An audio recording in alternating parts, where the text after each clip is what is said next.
hikers, it's Adventure James, and back with another breaking news with Channel 16 video, Severity Edition. Without further ado, let's hop right into it.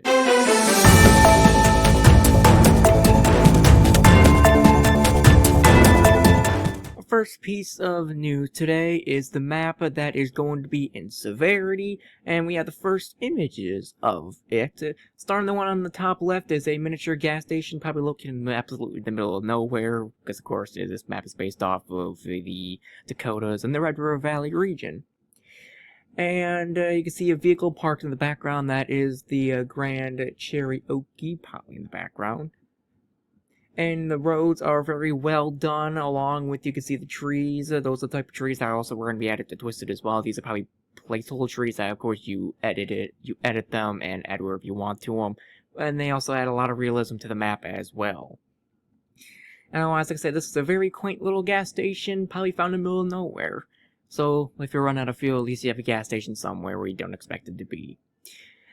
And the second image, found on the top right, shows the first dirt road along with the farm in the background. And this dirt road is a low maintenance road, as you can probably see.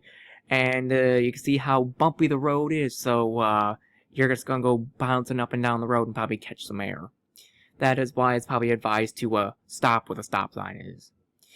And also, with dirt roads, they're potentially going to be adding the new mud physics, where if you get caught when it's raining, you start sliding. Hopefully that's going to be added, because of course it's still a feature they're still working on. And in the back right, you can see a farm in the background. It's probably, that might be where the trailer was taken, who knows, or that's probably a brand new farm that was also added. And of course, there's no locations of any of these places. Third image on the bottom left is an open road. Of course, it's not finished, so there's probably the reason why there's probably no trees, no farmland, no nothing. There's probably gonna be a lot more stuff added there.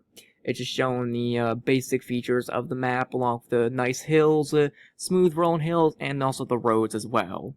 Built on base plates, not with smooth terrain, because if you use smooth terrain, it will crash everyone's computer, because the map is way too big to be run on smooth terrain. Also, you got the storm stuff causing damage as well. But the roads are very well placed, so you won't be like going up and then back down and up and down like triangles. They're going to be very smooth, and it's just going to be very amazing to play with. And also on the fourth image, you got the dirt gravel road leading off to farmland and the river or a pond on the left.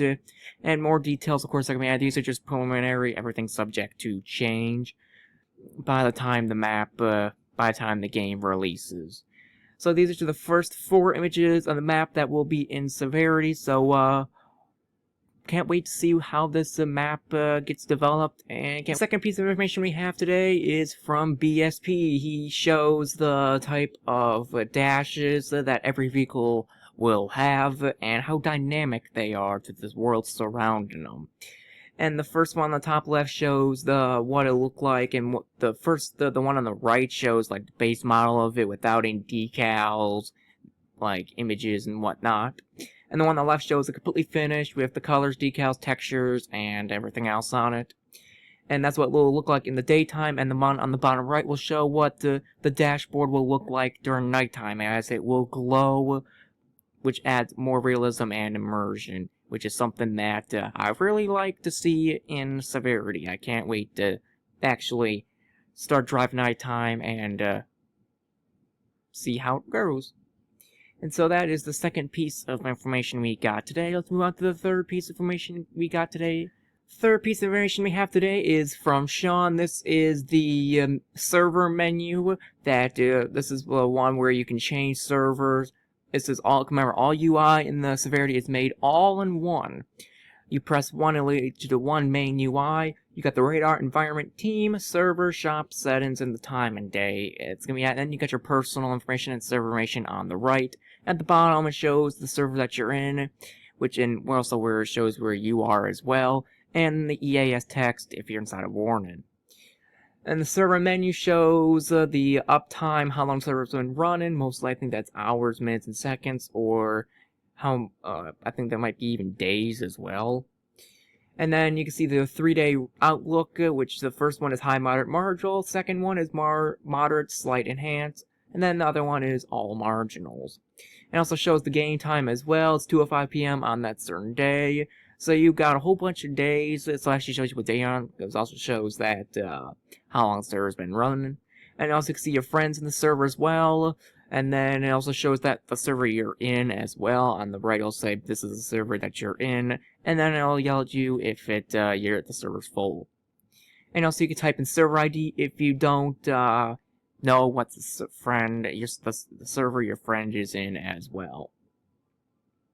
And like I said, this UI looks very amazing. Having all the UI in one place is amazing, as it limits the main screen interface, and it makes everything much cleaner and more open. Piece of breaking news we have here today is the dealership UI.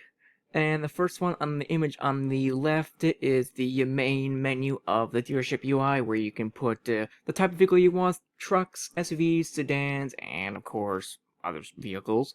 And you can sort by name, year, price, top speed, and efficiency. And the order is by send like by price, alphabetical order, or the opposite way.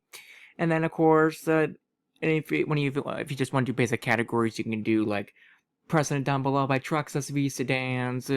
And of course, all the images are placeholder images, so that is why they're all the Overland Navajo. It's just placeholder, it's temporary. It just shows what it all look like if there's a whole bunch of vehicles in the dealership menu. And then the one on the right is by precedent onto specific vehicles, where you can find the sub-interceptors, interceptors, and radar trucks. Sub-interceptors are like vehicles I think that are interceptors for like the Edge of Tornadoes, not full-on interceptors. And those are the two images we have for the dealership UI. Now we're going to hop into the ones that are showing more of the dealership UI when you press a vehicle. Alrighty, the first image of the Overland Navajo in the purchase menu. This is probably the Overland Navajo. It shows the top speed, drive terrain, weight, fuel type, seats, the fuel mileage, storage space, fuel capacity, and the color you want it. Along with the trim, you can do a latitude, all-wheel drive, which is like the color of the trim and how it's all set up. And the purchase price is $24,600. And the other thing is, though, I want to point out is the storage space, 50 units. What is storage space? Who knows? We'll probably figure that out eventually. Maybe that's for how much the probes are going to cost. So let's say your probe is $500 and you use up 5 units of storage space. You can only get then 10 of those probes, and you'll hit your max storage space in the vehicle.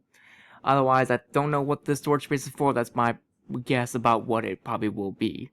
And the one on the right is for the 2008 TIV2, which is made by Jay Killen, and the image is not put in the game because he's still working on it. He's doing a great job on it, though. And then you got the information about the TIV2 is a heavily modified armored storm chasing vehicle, was introduced in 2008 as successor to the TIV-1. And the top speed of it is 100 miles an hour. It's a 4-wheel drive. It weighs 14,000 pounds, which is extremely heavy. It's a diesel vehicle that's got 4 seats, and mileage is 10 miles per gallon, so you can be filling up a lot. Even the fuel capacity is 92 gallons, but you can only go 920 miles. If it's 10 miles a gallon. And then the storage space is 45 units. Again, don't know what storage space is, but my guess is probably based off probes. And the certified wind rating is up to 170 miles an hour. So I don't know what the certified wind rating is. It's up to 170 miles an hour. That means like, is that the max winds or is the minimum winds before you start deploying? I'm pretty sure it might even be both. And the purchase price is over $560,000, and only $570,000 for the TIV-2. Which is unbelievable. But that is all we have for the dealership UI. Let's move on to another piece of information we have here today. And we have our first ever images of the radar and what the radar is capable of. And of course, everything on here is all subject to change, and the city is a placeholder, so I'm pretty sure it's not the city name.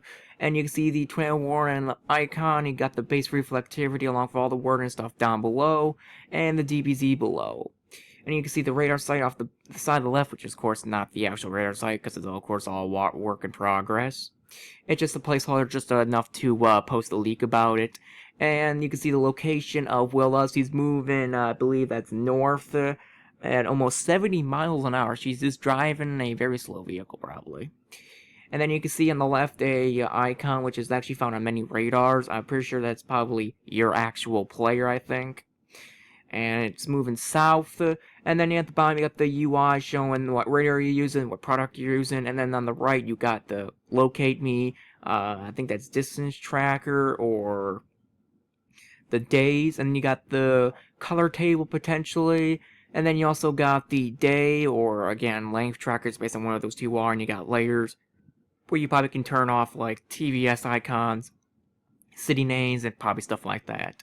And you can see the time was 2:05 p.m. The radar was updated at 2:57 p.m. Of course, that's not the right time, but it's just showing where all of the stuff was mostly going to place. And they are going to try to add a system where you can play back the radar, but of course, don't expect it to come out because there's a lot of stuff that's going to go into it in order for it to work. But all we can do is hope that it does. And Sean is doing a great job at it. Hopefully, he can get that to work. And now that is all the information I have on this topic. The next piece of information we have today is from Kunik. This is the probes that are coming to the game. This is just 2 right now. They plan on adding more when the game fully releases, so don't expect there'll be a lot of probes when we do the alpha version of the game when it's open for public. And this is the old original probes from the early 2000s, and they were deployed in some of the tornadoes in the early 2000s as well. And every probe will have stats, information, and how they work, and also deployment as well, because this game's going to go for max realism and max immersion to the game.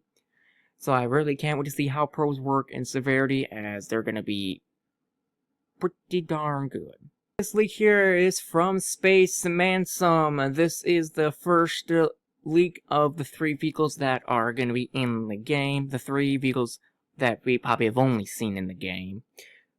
Starting off with the one on the left is a Ford Explorer, which will be the vehicle I'll be using in Severity because, well, pretty much almost everyone's going to be using it because it's a very common storm chasing vehicle. And then in the middle one you have, I don't know, that might be a custom vehicle, but it looks probably a Chevy. It's a Chevy vehicle, and the one on the right is a Jeep Grand Cherokee. And those are the 3 vehicles they have posted right now, and those are the 3 vehicles I'm pretty sure they have only made at this time right now. Of course, you got the images of the upcoming TIV. And remember, everything's all subject to change, and also with vehicle customization, you'll be able to customize these vehicles however you want to make them chase your chasing needs. For the Ford Explorer, I can't wait to customize it and add a whole bunch of stuff to it. And of course, it will all cost in-game money, so make sure you have a lot of in-game money before you start customizing your vehicle. And with that, that's all the information I have here in the information deck, so we're going to go over to the community news station to go see if we got any information there.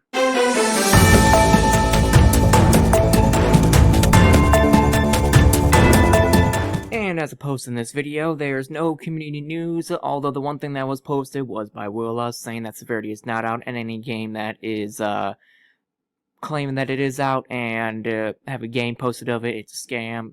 It just clarifying some more of that as more and more people have been falling to that scam. So don't fall to any scams with Severity being out, and they're just fishing for Robux. And with that, that is all the information I have here today. And I'll see you guys next time for another breaking news with Channel 16 Severity Edition. Alright, goodbye for now, my friends. I'll see you soon.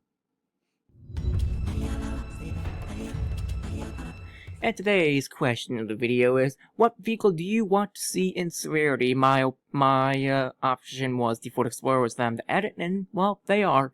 And otherwise, my next option, of course, will be the Dominators, which hopefully they are planning to add that, but you just gotta get permission to use them. Hopefully they will, but otherwise I want to see Dominator 2. I like the Dominator 2. And that's what my answer to that question is, so let me your answers down in the comment section below. And with that, that's all I have for today, hikers. I'll see you guys next time at Adventure James. Goodbye for now.